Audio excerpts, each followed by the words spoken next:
Last time, no, I mentor Eudora Cristina Abuaca. I'm a former bank sales director in BPI before. So I worked for 37 years. And then yun nga, sobrang tagal. And I just retired 2 years ago. And I started doing IM Worldwide only last year, July 2025. Kasi una po, I would like to look for something na tulong sa akin because I had before I retired, I experienced an intermittent headache. Lagi po sumasakit yung aking ulo. So before I retired, angiography ako, cranial angiography or what they call this, yung MRI of the brain. So sabi ng doktor is ang reason daw because of the intermittent headache is because of my aging. Nag-age daw yung cells ko. So yung aking worry that time, so sabi ko, nako, buti na lang at may nakilala, na-introduce sa akin ni Mentor Rodelina Sintan, yung barley. So yung barley po na yun, talaga pong nakatulong po sa akin, even my husband. So ang tatlong reasons why I really joined IM Worldwide. First, because of the health, no? Because yun nga, yung barley was able to help me relieve or totally hindi na siya nag-recur yung aking intermittent headache. So I was very thankful for that. And even my husband, he has also health concerns. So sabi ko, itry din niya. So na-address naman din po yung kanyang mga different health concerns. So doing that, yun yung first reason ko. Kaya sabi ko, wow, ang galing. Sabi ko, talaga namang ibang klase kasi yung barley talaga ay alam naman natin yung mga mentors, di ba? Talagang flagship product of IM Worldwide and talagang nakatulong sa hindi lamang sa akin, sa maraming tao. So that's the first reason. The second reason is because of the advocacy of our owners, founders, sila di ba? Yung kanilang advocacy to really help people. Yung pagtulong nila sa mga tao, talagang very visible and ako kasi before sabi ko I would like also to look for a value. Yung parang purpose over profit. So align siya with my goals because I'm currently also serving our church. So sabi ko, doing IM Worldwide, what will be aligned? So, di ba sabi nga sa Timothy, as sa James 2 verse 17, faith without works or action is dead or useless. And sabi ko, wow, this is true. Because yung pagtutulong natin sa ibang tao, dapat ginagawa natin. Hindi lamang tayo na walang gagawin. Kasi nga sabi nga ni God, di ba? Nasa tao ang gawa, nasa Diyos ang awa. So we have to move. Ang dami nating pwedeng kausapin. So kami, kumakausap kami ng mga tao. At hindi lamang kasi dati naman when I was working, kumakausap din ako ng mga tao. Pero this time, ibang level. It's beyond personal. It's beyond yung purpose ba na makatulong. Kasi mga mens, ang daming mga taong maraming mga health concerns. Madaming mga taong naghahanap ng extra income. So nakita ko yung value. Sabi ko, wow, this is really it. Sabi ko, this is aligned with my goals. Kasi nga, di ba, retirees na kami. So, ginagawa namin ito talagang parang makatulong. And yun nga, habang tumutulong kami, yung third reason ko why I joined IM Worldwide is because of the passive income aside from the active income. So yung passive income, kasi di ba ang mga seniors ngayon, meron kaming pension. Pero the pension is not enough kasi medyo maliit lang kasi di ba, alam naman natin siguro sa mga parents ninyo, baka pwede nyong anuhin na maliit. So sabi ko, nakita ko yung passive income, pero it's not realized, no? So I realized na dapat pala we have to prepare. We have to prepare for it in the future. Kasi yung future natin, 3 to 5 years or more, talagang meron siyang passive income. Alam mo yon, parang meron kang pinapaupahan ng mga apartments na talagang pumapasok lang sa'yo. Yun yung advocacy din ng mentors natin, nakatulong ka na, may active income, may passive income. So saan ka pa? Kaya solve talaga ako dito sa IM Worldwide. Talagang sobrang napaka-great, no? Kaya dapat pinapalakpakan natin ang ating IM Worldwide, no? Ang ganda. So, nasa tamang industry tayo. Saan ka pa? Wala ka nang hahanapin pa. Di ba, mga mentors? So, yun yung talagang three reasons why I really joined IM Worldwide. Kaya, I really thank God for introducing me this opportunity na very much aligned with my purpose also in life. So with that, I am really proud agent of hope, and I'm worldwide. To God be all the glory. Thank you. Thank you so much, Mentor Chris. Grabe na, very quick pero malaman. Pero Mens, okay lang ba magtanong lang muna ako Ay, okay, na okay lang. konti? Sorry. Oo. Oh, sige. How, at first, di ba you said na yung barley helped you. Ano ba yung experience mo with barley? Yung barley testimony mo first? Yung una nga, lagi kasi sumasakit yung ulo ko, di ba? Yung sabi ko nga, yung first, due to health reasons, dahil akala ko may bukol ako sa ulo, lagi siya, o kaya ba, parang stress ba ako sa work? Sabi ko, baka stress ako. Pero after a year, I retired. Sabi ko, parang sumasakit pa rin yung ulo ko. So wala na akong, retired na ako, and yet, masakit pa rin yung ulo ko. Kasi 2 years ago ko nag-retire eh. So, nung first year, kala ko okay na ako. Yung pala, meron pa rin. So it so happened the mentor Rodelina Singtan introduced me the barley powder. Sabi niya, i-take mo yan, makakatulong sa'yo yan. So tinake ko siya. And after siguro mga 2 weeks, I tried it. Sabi ko, wow, ang galing ah. Hindi na siya nagre-recur. So nakakatulong talaga siya kasi nga, whether we like it or not, as we grow old, nag-age pala yung cells natin. So, irreversible yon. I don't know kung sana talagang, bagay, ang barley is, slows aging, di ba? So, the aging process slow or hindi siya talagang magmamanifest sa'yo. So, yun siguro yung number one meds, yung because of that, journey na nakatulong sa akin yung barley, amazing organic barley. Thank you so much, Mens. And how about, na-share niyo rin po ito sa asawa po ninyo? Parang nakwento niyo po na meron din siyang health condition na natulungan po ng barley? Yes, that's true. Yung sa husband ko, di ba, ang mga lalaki, they're prone to prostate kasi as they grow older, also, yung kanilang pag-ihi nila, parang hindi na masyadong dire-diretso. Minsan, nagigising siya in the morning para lang umihi, tapos hindi siya yung madami. So, hindi naman niya sinasabi sa akin yon kasi syempre tulog ako. So, umiihi daw siya, pero hirap siya. Tapos ang tulog niya, parang nagpuputol. And then, nung nag-take na siya ng barley, ayun, sabi niya, wow, dire-diretso daw. Tapos yun, ang ganda ng effect sa kanya. Kasi dati, that time, yung body build niya, medyo pumayat siya. Akala ko dahil senior na. Pero as we go along, aba, pumupogi. Nagiging na siya, parang nagkakaroon na ng muscles and all. So sabi ko ba, maganda talaga yung barley. So nakakatuwa nga. So solved din siya sa organic barley. Sobrang, alam mo yon. Nung first, nga pala, bago ko mahalimutan, nung first 1 week namin, or 2 weeks yata yun, nung nagtitake kami ng barley, even my husband, nagkaroon siya ng parang side effect na toxins ba yon? Yung nire-remove niya yung toxins sa katawan natin. Nagkaroon kami ng parang allergies. Allergies in the legs na parang alam mo yung bilog-bilog na, ano ba to? Bilog-bilog na parang kagat ng lamok. Akala ko maraming lamok. Sabi ko pa nga sa husband ko, di kaya ata nag-spray at marami tayong lamok. Tapos siya din, nagkaroon din siya ng parang nana dito sa pusod niya. So, inalagyan namin antibiotic. Yung pala yung way of detoxifying the body, removing the toxins of the body. Parang may adjustment period siya. Nung una, sabi ko, ano ba to? Totoo ba to?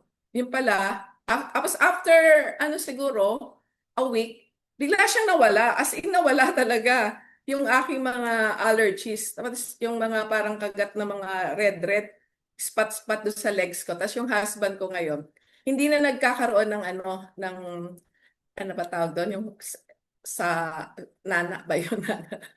Natanggal na yung sa ano niya. Ngayon, okay na siya. And gumanda yung body build niya. So, sobrang ganda talaga ng barley.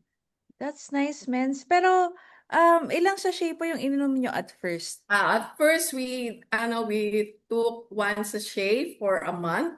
And then, nag-increase kami to two sachets until this January. O January ba? February. February, nag-ano na kami. Nag-three sachets na kami. Actually, ngayon, we're taking three sachets. Kasi Oh, lagi kaming lumalabas. Ang dami namin kinakausap. Kasi syempre, gusto na kayo ma-hit yung Vietnam. yes. Tsaka sana nga yung Thailand, kaso sobrang di umabot. Itong Vietnam, I'm sure may hit namin yan. So, praying talaga. Kailangan talaga malakas tayo dahil ang dami namin kinakausap. Yung mga dating, na-offer ko before na ayaw, pina-follow up ko ngayon. Some of them, alam mo, nagpa-positive na sila, nakakatuwa. So, nakakatuwa talaga na, alam mo yon na biglang meron pala kailangan sila na health concerns. At that time, hindi pa sila ready or hindi pa nila talaga naintindihan. So what I used to do is I sent them videos about the product, about the testimonies. Tapos biglang makikita rin nila yung results ko na nag-share ako about the check reveal. Yun, marami nag-reach out sa akin. Sabi niya, alam mo, gusto ko nang talagang sumali kasi,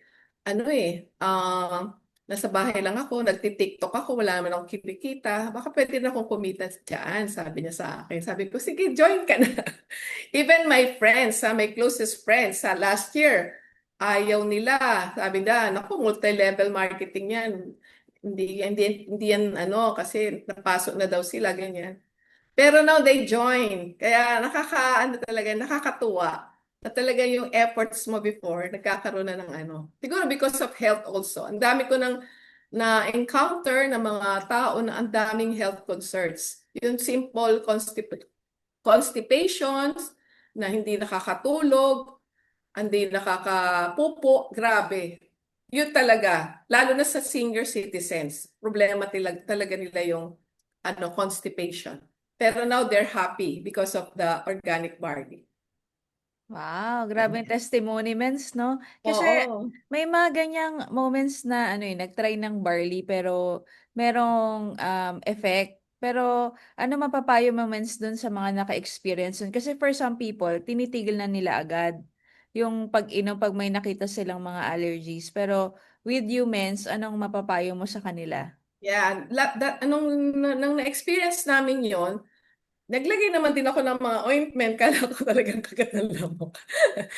Pero alam mo, bigla lang siyang nawala. Siguro, I always tell dun sa mga nagte-take ng ng package or nag-initial, I give instructions. Sabi ko, huwag kang matakot ha, pagka merong yan, mayroong what we call that, yung kini-cleanse niya yung mo, yung body mo, tinatanggal yung toxin. Sabi ko, wag kayong matakot. So, I advise them na agad para hindi sila matakot. Katulad ng brother ko, nagka-allergy rin siya, natakot siya. Sabi ko, wag mong pansinin kasi inom ka lang ng inom ng barley at lalabas lahat ng toxins. Which is true, sabi ko, wow, talagang ngayon, na siya, okay na yung brother ko, wala na siyang allergy, bigla daw nawala lang din, sabi niya. So, advice lang natin sila na may ganoong cleansing stage of the body. Wow, that's nice, Mens. Pero paano nyo naman, Mens, sa simulan yung negosyo? 'Di ba at first kayo ay barley lang ang gusto. Pero what made you decide na gawin na rin yung business side ng I Am Worldwide? Nung na-share ko na yan sa mga kapatid ko, kapatid ng husband ko, mga negative yung lahat nun ayaw talaga nila. Pero yung brother ko unang-una, pastor kasi yon in Cavite. So, meron siyang isang ka-church na na natulungan din ng barley. Tapos, meron yatang bukol sa kidney. Nag-share dun sa nila, sa gathering nila. So sabi ng brother ko, yan yung inaano ng sister ko Sige nga, itry ko nga yan. Kasi my brother has had before, high in cholesterol, high in sugar, high in uric acid. So sabi niya, try ko nga yung barley na sinasabi mo. So, pinadalan ko siya sa Cavite. And then, after a month, nagpa-ano siya, nagpa-lab test. Alam mo, tuwang-tuwa siya. Kasi nag-normal yung kanyang mga results. Pero syempre, it's also coupled with the balanced nutrition. Medyo umiiwas na rin siya sa mga sweets, tapos sa mga fatty foods. So, sinabayan niya. Tapos, yun, tuwang-tuwa siya. Sabi niya, hindi na ako bibili ng mga maintenance ko, ito na lang. And when I shared it to the community, his community there, tapos nag-testify siya, nag-share siya ng kanyang testimony, alam mo, ang daming napa-pay-ins doon. So, nagulat din ako. Sabi ko, wow, ito na yung start natin. Talaga namang marami talagang taong nangangailangan din ng ganitong klaseng extra income. So, yun yung ano sa amin na as we spread hope, meron din palang income side. So, sabi ko, why don't we continue it and share it more to other people? So, yun yung nagpa-realize sa amin na like us, kasi, di ba, pag retired ka na, we only rely on our pension.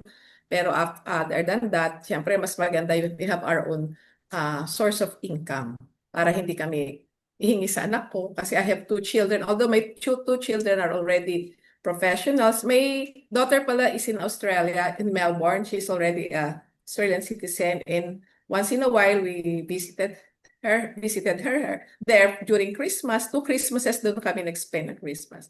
And my other son is also an electrical engineer. So, ibig sabihin, talagang wala naman. Pero syempre, we wanted something na meron kaming sariling income. So, yun yung parang makatulong din kami. Actually, more on helping people kami ng husband ko eh. Kasi pwede naman din namin gawin to eh. Kasi di ba okay naman kami.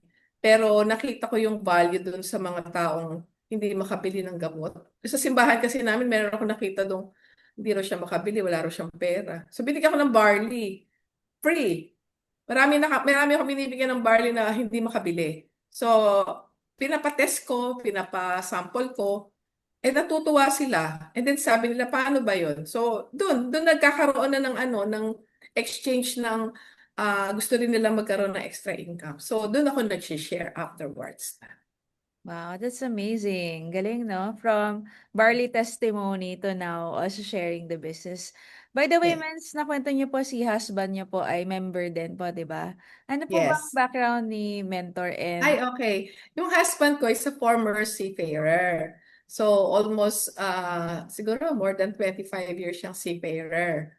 So, lagi siyang wala. And then, nag-decide na lang siyang mag-stay dito kasi yung son ko is looking for a father figure.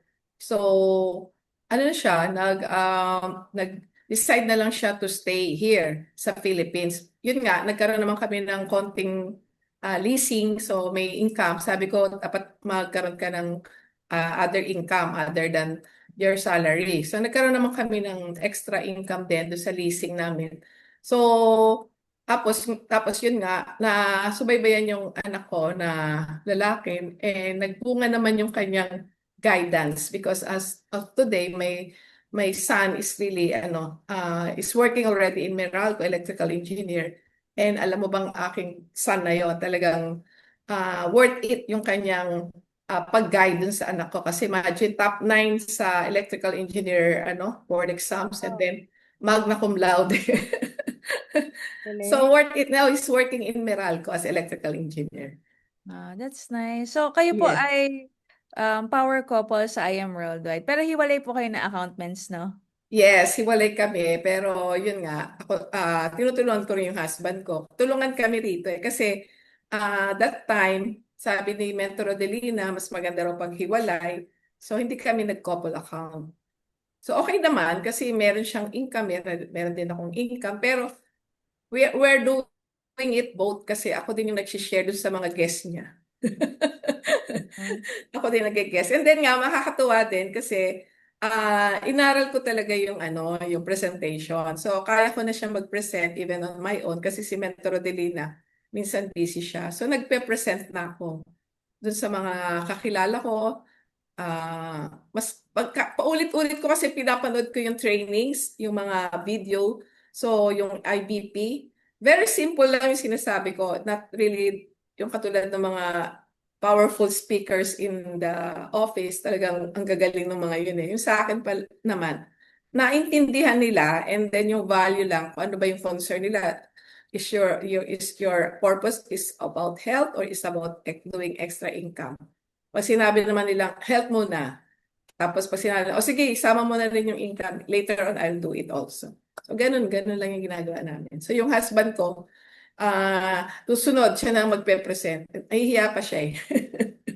Ang galing, galing ni Mens. Kasi nakita ko kayo sa office, power couple talaga kayo eh. Oo. Gusto ko kami lagi dalawa eh. Kaya nga, couple account na sana. Pero okay lang naman. At least may sarili siya, may sarili ako. Pero yung sa kanya, sa akin din yun.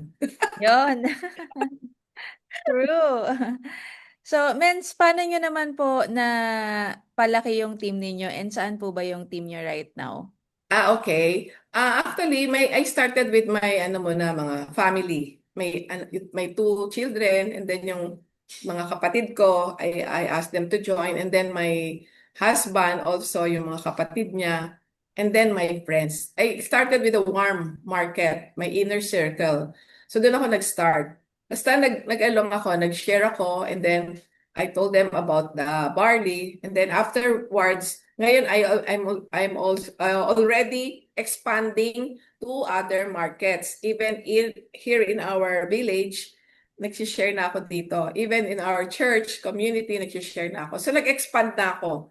And then my leaders, no, yung mga napa-pay-ins ko din na gusto rin gawin yung I Am Worldwide, I'm assisting them. I'm helping them now. Siguro mga dito lang, and then meron din akong yung mga malalayo, Quezon City, Laguna, and then I have also a sister in the US, I have a daughter in Australia, so they're really supporting me. So nag-order sila ng products, and member na rin sila, and then I send them via DHL, via LBC. And then nakakatuwa, I have a cousin, no, sa Ilocos Sur. Meron siyang apo niya, yung kanyang ano ba to? Grand apo, lalaki, he's a grandson. Ano siya, may leukemia. Nakita niya yung post ko, sabi niya, Pinsan, yung barley ba makakatulong yan sa batang may leukemia? Sabi ko, oo naman, meron talagang testimony yon. Kasi yung apo ko talagang nahihirapan siya doon sa pagka yung kinikimo siya, nag-radiation, nahihirapan daw siya. Sabi ko, sige, i-try natin tong barley. So, sinend ko. And then, pinainom nila yung bata, 7 years old. Tapos every time daw ikikimo yon, kailangan yung kanyang hemoglobin, yung platelet niya, nasa normal range.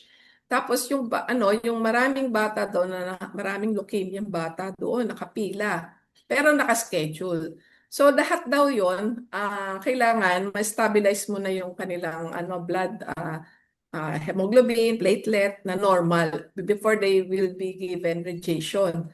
So ang ginawa, pinainom na yung apo niya yung barley powder. Eh, nahihirapan yung batang uminom ng powder. So, ang ginawa, nilalagyan ng choco barley. Alam mo, after a week, uminom yung bata ng barley na yon. Ano siya, nung magkikimo na siya, tines na, first time, yung bata nag-normal yung kanyang results. Kaya, unang-una siyang nakakuha ng radiation. Ngayon, ang goal namin is to really help the child really to recover from leukemia. Kasi, nakakatuwa yung bata. Pinadalan nga ako ng video nung pinsan ko. Nagpo-post yung bata na, I'm drinking barley today.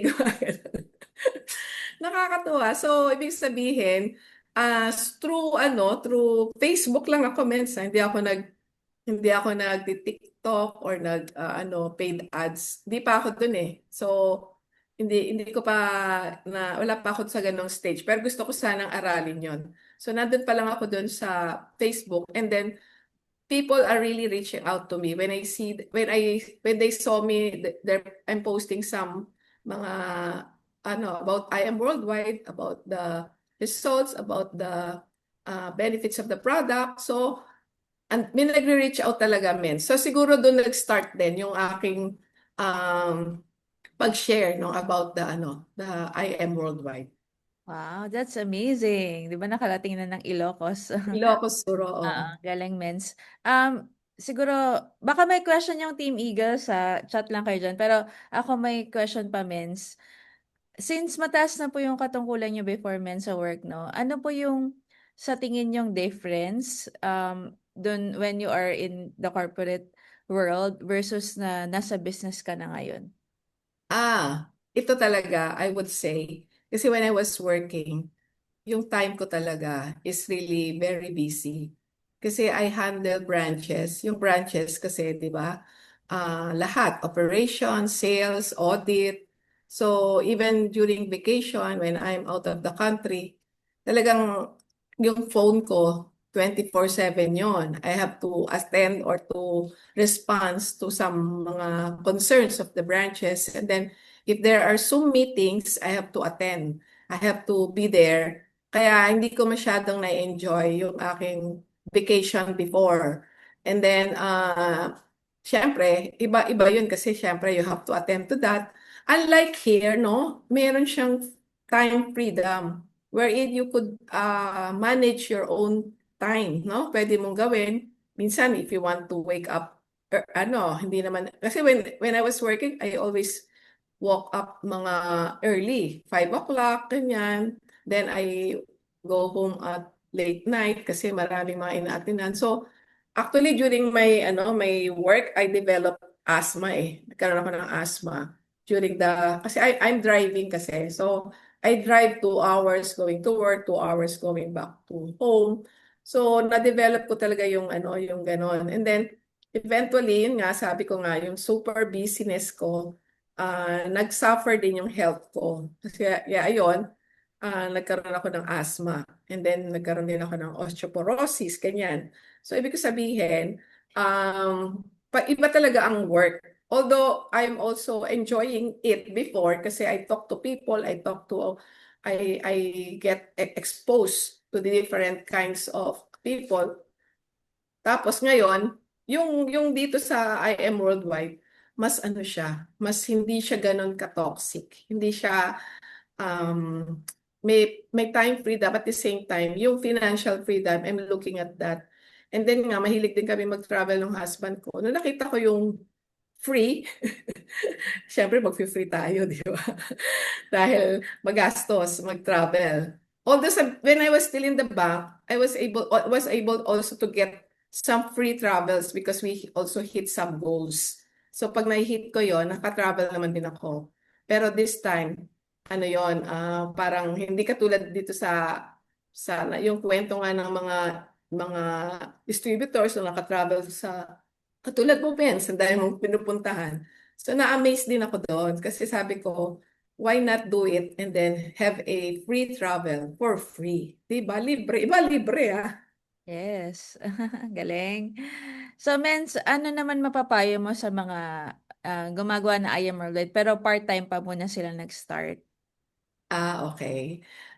Thank you for that wonderful question. Diba para tayo nasa Miss Universe Q&A?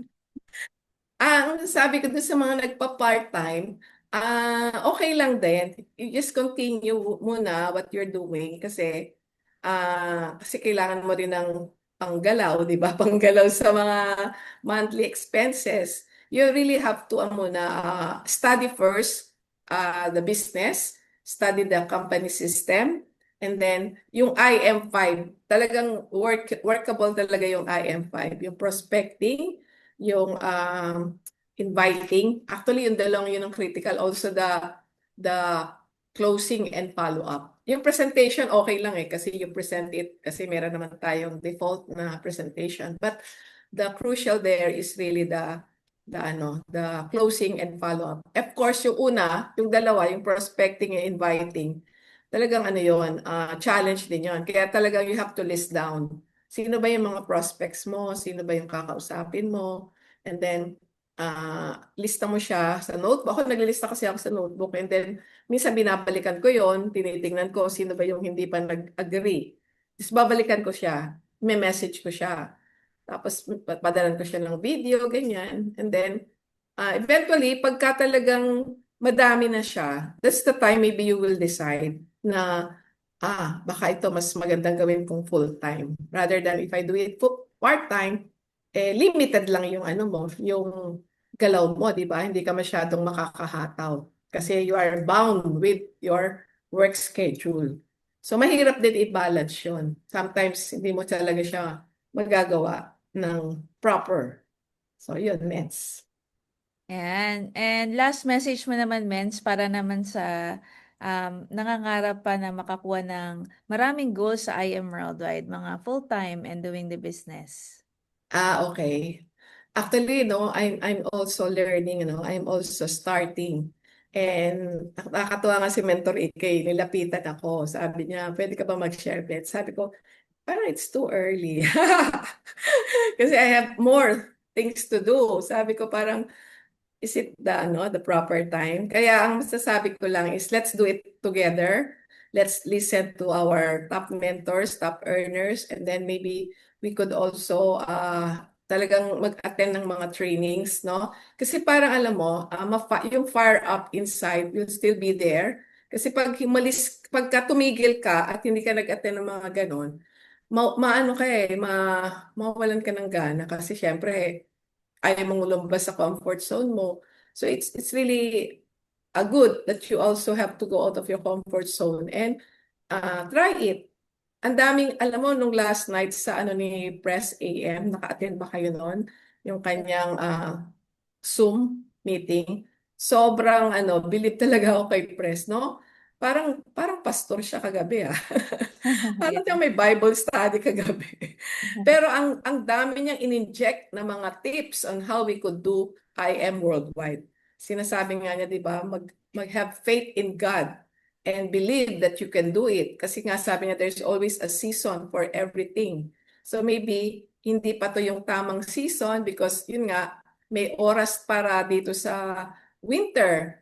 Siyempre, parang you learn from the ants. Di ba yung mga langgam? They store food during the rainy season so that they store food during rainy season so that they could harvest. Ay, mali pala. They store food during the summer but so that they have something to eat during the rainy season. In the same manner, yung winter din, pagka hindi tayo masyadong gumagalaw or crisis, kumbaga crisis kasi may mga katulad nung yung fuel crisis, 'di ba, nung COVID crisis. So yan yung meron tayong parang naka-store na hinataw natin during the time na summer or spring, pero sa winter, gano'n. Yun yung in-inject ni Press Kaya sabi ko, wow, ang galing. So, ganun din siguro sa atin, the same manner, na makinig tayo lagi doon sa mga wisdom, no? Kaya nga, nakakatuwa din yung talk ni Mentor Jonathan na